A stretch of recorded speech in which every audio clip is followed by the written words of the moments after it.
Patuloy ang assessment ng NDRRMC sa lawak ng pinsala ng magnitude 6.5 na lindol sa Visayas. At may ulat on the spot si Dano Tingkungko. Dano? Rafi, dalawa nga ang nasawi at 72 ang sugatan bunsod ng lindol na tumama sa Ormoc, Leyte kahapon. Sa tala ng NDRRMC bandang alas 8 kaninang umaga ay kinilala ang mga nasawi na sina Jerry Movilla, 40 anyos, at Risa Rosales, 19 anyos. Si Movilla na taga Cananga, Leyte, kung saan ay tala ang intensity 7 na lindol, nasawi sa pagguho ng isang 3 palapag na gusali. Si Rosales naman na taga Barangay Cabaonan, Ormoc, nabagsakan ng mga hollow block. 72 naman ang naitalang sugatan as of 8 a.m. ngayong umaga, lahat sa Leyte. 43 sa kanila sa Cananga, 3 sa Ormoc at 26 sa Carigara. 6 naman ang iniligtas mula sa isang gumuhong gusali sa Cananga, 2 sa kanila ang mga bata. Kabilang naman sa mga naitalang pinsala sa infrastruktura ng NDRRMC, ang mga nabanggit na nating 3 palapag na gusali, gayon din ang 2 classroom ng Bienvenido Celebre National High School sa Barangay Ugyao, Haro, Leyte, na nagkaroon ng bitak sa pader. Naitala rin ng landslide sa Mount Amandiwing sa Barangay Rubias, Haro. Nagkaroon din ng mga bitak sa 2 kalsada at 3 tulay, kabilang ang Kampokpok Bridge, Tabango, Catmon, La Fortuna, Manlawan, Gimarco Road, Palo, Carigara, Ormoc Road, Kinuhanga Bridge at Pagsanggaan Bridge. Sa ngayon, suspendido ang klase sa Tacloban at sa Ormoc. Itinala rin ng NDRRMC ang brownout sa Bogo at Cebu City sa Cebu at Tagbilaran at Hagna naman sa Bohol. Bukod sa mga lugar na ito, ayon sa NDRRMC, buong Eastern Visayas, partikular ang Samar Leyte area, walang kuryente dahil sa pagkasira ng isang geothermal plant na nagbibigay supply sa lugar, gayon din ang Tower 18 ng NGCP. Sa ngayon daw ay nagpapatuloy pa rin ang assessment ng NDRRMC, partikular sa mga upland na barangay, pero dahil sa kabutihang palad ay hindi naputol ang komunikasyon sa lugar na tinamaan ng lindol, mabilis ang naging paunang assessment. Babala naman ng NDRRMC lalo na sa mga bumibiyahe mula Leyte, partikular mula dito sa Tacloban area papuntang Southern Leyte o yung Liloan area, mag-ingat sa pagmamaneho o hanggat maaari ipagpaliban na lang muna dahil sa mga naitalang bitak sa lupa kasama ang tuloy-tuloy na aftershocks at ulan sa lugar. Lampot ng lupa, naging combination yan ng mga patuloy na pag-uulan at ng pagyanig. So napakahalaga po, no, kung hindi po mahalaga ang inyong biyahe, manatili po tayo sa ating mga tahanan.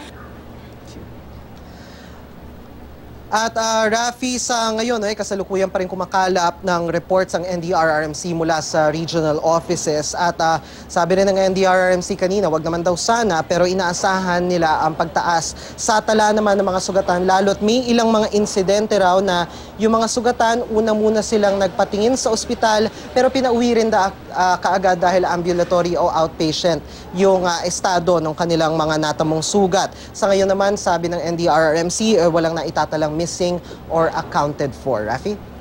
Dano, may mga areas pa rin pa daw na hindi nila makontak nitong mga regional offices dahil sa mga epekto nitong nangyaring lindol? Hindi sa hindi makontak, Rafi, pero pagdating dun sa assessment, ongoing pa, so to speak, pending pa. Ang binabanggit ng NDRRMC, ito nga yung mga upland na barangay o yung mga barangay na medyo nasa kabundukan na dahil kung matatandaan natin, yung pagtama ng lindol ay sa kabundukan nangyari. So ang una syempreng maapektuhan dyan ay yung mga upland barangay na hindi ganun kadaling maabot.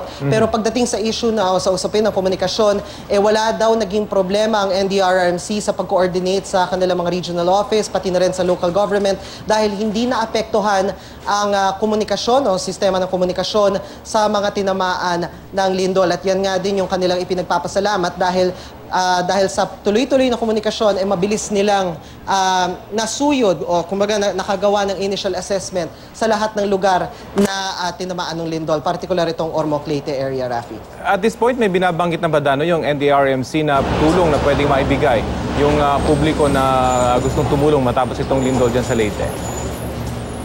Sa ngayon, Rafi, wala pa, no? Dahil ang sinasabi nila ay ongoing pa yung assessment. Yung dito sa assessment kasi na ito, makikita kung anong klaseng tulong yung masasabi natin, so to speak, yung pinakaangkop dun sa natamaan ng lindol. Dahil syempre, iba yung iba yung extent ng damage, for instance sa Ormoc, pati na rin sa Cananga, Leyte, itong dalawang lugar na kung saan talagang naramdaman itong lindol na ito. Cananga dahil nakaranas sila ng intensity 7, so if we're not mistaken, itong Ormoc area naman because it's an urban area and dense din ang population nito. Sa ngayon, wala pa, no? Pero sinabi rin ng NDRRMC na mobilized ang lokal na pamahalaan para bigyan ng paunang tulong lahat ng mga apektadong residente ng mga natamaan o tinamaan ng lindol dito sa Eastern Visayas. Rafi.